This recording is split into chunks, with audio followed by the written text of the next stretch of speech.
Olá a todos! Deixem-me só acabar aqui o café.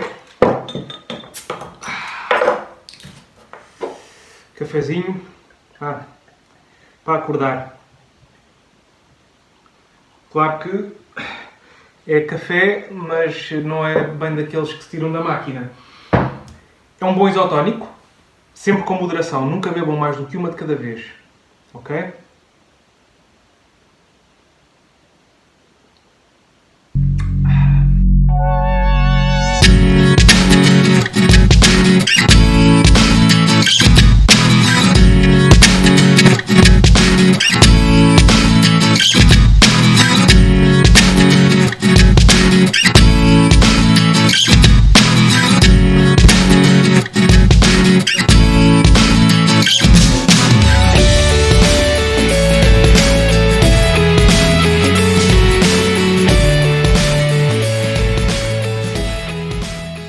Olá a todos novamente. Hoje vamos falar de treino longo. Essencialmente, um treino longo é qualquer treino que eu realize que tenha uma duração superior a 1 hora, hora e pouco. Essencialmente, um treino longo tem por principal objetivo estimular um parâmetro ou um aspecto fisiológico que é a capacidade que o meu corpo tem de ir buscar energia a uma outra fonte que não é a fonte que nós normalmente usamos em corridas de duração inferior a 1 hora. Em corridas de duração inferior a 1 hora, nós usamos aquilo que se chama o glicogénio muscular, que é o açúcar que está armazenado na nossa estrutura muscular. E, portanto, que é a fonte principal de rendimento para corridas até 1 hora, hora e pouco. A partir daí, eu vou buscar, cada vez com maior grau de solicitação, uma fonte de energia alternativa que é a gordura que eu tenho armazenada no meu organismo.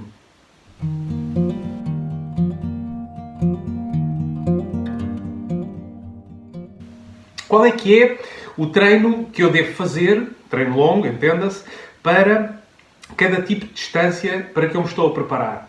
Se eu estiver a preparar uma prova de meia maratona para baixo, por exemplo, 5 km, os 10.000 metros, a meia maratona, ou uma prova de trilhos que não tenha uma duração expectável acima da hora e meia, é muito razoável fazer um treino ali na casa dos 20 a 25 km.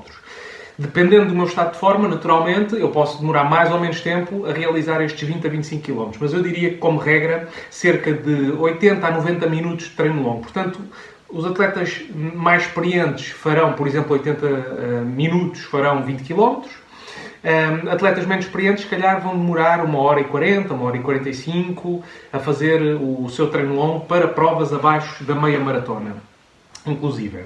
Se eu estiver a preparar uma maratona, naturalmente, a maratona tem 42 km e 195 metros, portanto, é bom que eu prepare essa distância. E essa distância prepara-se de forma progressiva, metendo longos cada vez mais longos, e que podem ir tipicamente ali desde os 25 aos 35. Eu diria que um atleta muito experimentado e que meta um volume considerável de treino na sua preparação para uma maratona, pode ir facilmente aos 35, 38 km e até há quem vá aos 42 e até ligeiramente acima. Não é muito recomendável porque a probabilidade de lesão aumenta ligeiramente. Atletas menos bem preparados e cujo objetivo principal não é propriamente o tempo e a performance atlética, mas essencialmente acabar a prova, eu diria que um treino longo ali na casa dos 30, 32 é suficiente, mais que suficiente para vos levar até à linha de chegada saudáveis e sem problemas. Se eu estiver a preparar uma ultra, há aqui um outro fenómeno, para além daquele fenómeno fisiológico que eu falava há pouco, da utilização de gordura como fonte de geração de energia, há um outro fenómeno que é, eu tenho que preparar as condições da prova, e numa prova que dura várias horas, eu vou estar muito tempo em pé. Se vocês já fizeram uma visita a uma cidade, por exemplo, e andam pela cidade toda a pé, com a vossa família, com os amigos, e quando chegam ao final do dia estão completamente exaustos. E não andaram assim tanto, a verdade é que tiveram o dia todo em pé. Portanto, só o facto de estarmos em pé já é um treino. E eu devo conseguir simular isso na minha preparação para uma ultramaratona, se for o caso disso. E as ultramaratonas, essencialmente, o que queremos preparar é a minha capacidade de estar em pé muito tempo a consumir comida e, portanto, se eu fizer uma preparação para uma ultra, eu tenho necessariamente que fazer treinos longos. Mas não tenho que estar sempre a fazer treinos de 40, 50, 60 km. A preparação deve ser progressiva e eu diria que treinos acima da hora e meia são sempre vantajosos para longas distâncias. Se eu estiver, no caso particular de uma ultra, a preparar uma ultra, eu devo me focar um pouquinho mais em estar mais tempo em pé.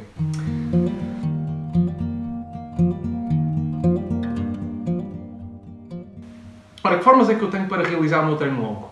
Eu, essencialmente e pessoalmente, uso 3 ou 4 formas diferentes de realizar os meus treinos longos. E depende, essencialmente, da fase de preparação em que eu estou e do tipo de prova para que eu me estou a preparar. Ou distância. Agora não podemos falar em provas, porque não tem havido provas, mas mantemos o nosso foco e preparamos-nos para fazer coisas, desafios, etc.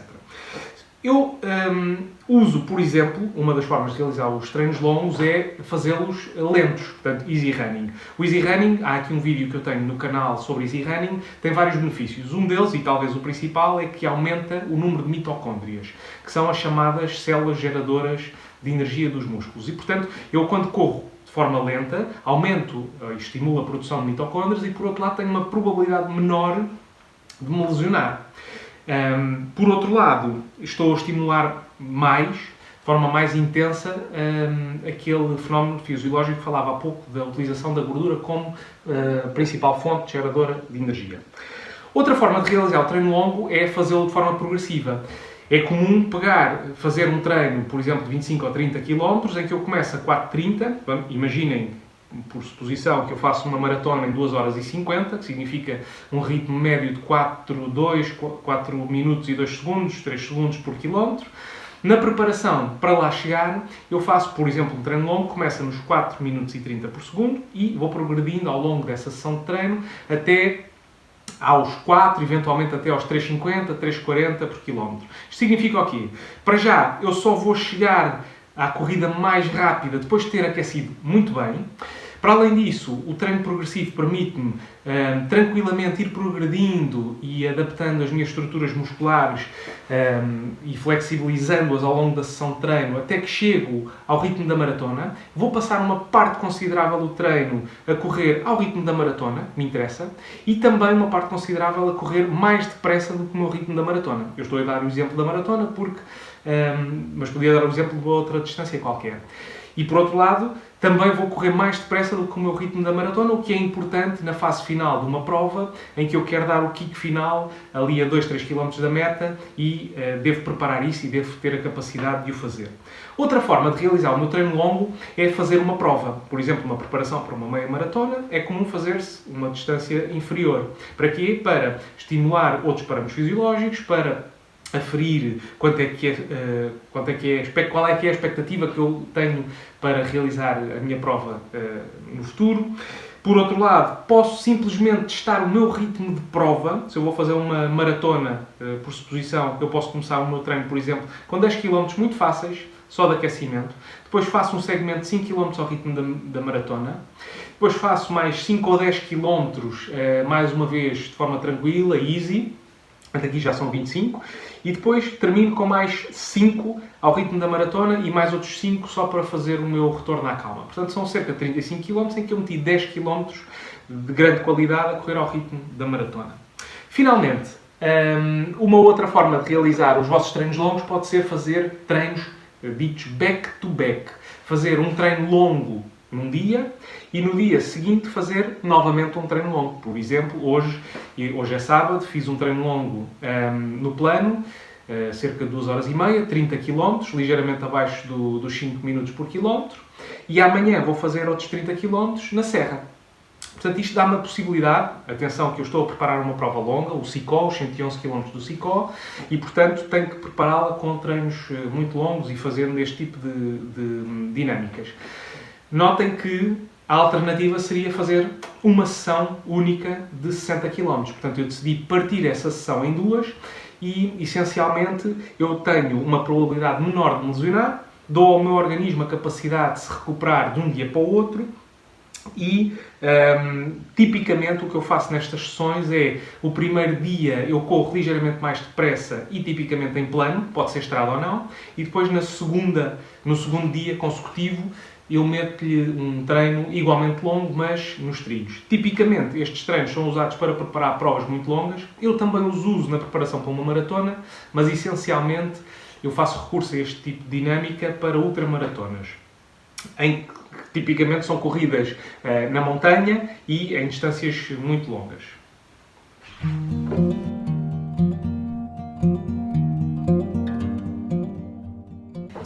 Ora, como é que eu determino qual é que é a distância máxima que devo fazer na preparação para a minha prova? E como é que eu misturo estas diferentes formas de realizar o meu treino longo? Ora, tipicamente, no meu caso pessoal e da literatura que eu vou consumindo, eu tipicamente, no início de um ciclo de treino, de preparação para uma prova, começo a meter treinos progressivamente mais longos e tipicamente corridos de forma lenta, easy running. Posso fazer, se o meu evento para o qual me estou a preparar é uma ultramaratona, posso fazer, e por exemplo estou a fazê-lo agora, treinos realmente longos e back-to-back, mas sempre de forma easy, fácil. À medida que o ciclo de treino vai avançando, eu vou colocando mais velocidade nos meus treinos e, portanto, vou começando a misturar treinos easy e back-to-back com os progressivos.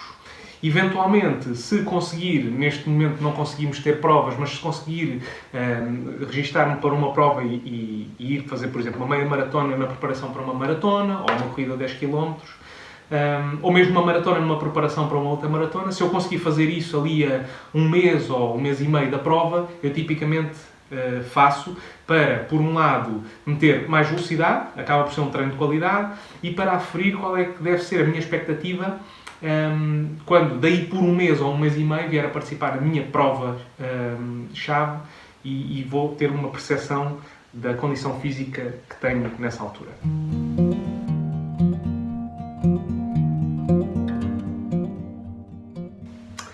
Finalmente, uma dica que eu deixo aqui e que para mim tem funcionado fabulosamente e que muita gente, atletas de endurance, usam, que é no dia em que fazem o treino longo, por exemplo, o meu treino longo tipicamente é feito logo de manhã, nesse dia à tarde ou no mais tardar no outro dia a seguir, façam uma pequena caminhada ou uma pequena corrida de 15, 20, máximo 30 minutos. Não precisa de ser mais. E isto, se não quiserem correr, naturalmente, porque podem achar que podem contrair uma lesão ou estão demasiado cansados, façam pelo menos uma caminhada. Isto ajuda-vos a limpar os detritos tóxicos que se acumularam da realização do vosso treino longo, promove o fluxo sanguíneo e leva nutrientes aos músculos, de modo a que eles possam mais rapidamente recuperar e vocês possam voltar a poder correr no dia seguinte.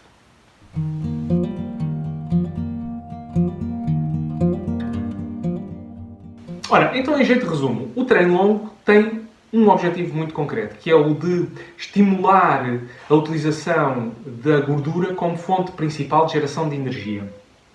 O treino longo, tipicamente, nós fazemos uma vez por semana. Há quem meta à meio da semana um treino médio-longo, mas eu diria que pelo menos uma vez por semana é chave, seja qual for a distância. Naturalmente que diferentes provas ou diferentes distâncias têm diferentes necessidades. O treino deve ser sempre progressivo e eu posso utilizar uma mistura de formas de realizar o meu treino longo. Não devo sempre fazê-los de forma rápida, mas também não os devo fazer sempre de forma lenta. Porquê? Porque o meu corpo precisa de estímulos diferentes e eu vou estimular e promover diferentes aspectos fisiológicos no meu organismo quando realizo este tipo de treino de forma diferenciada.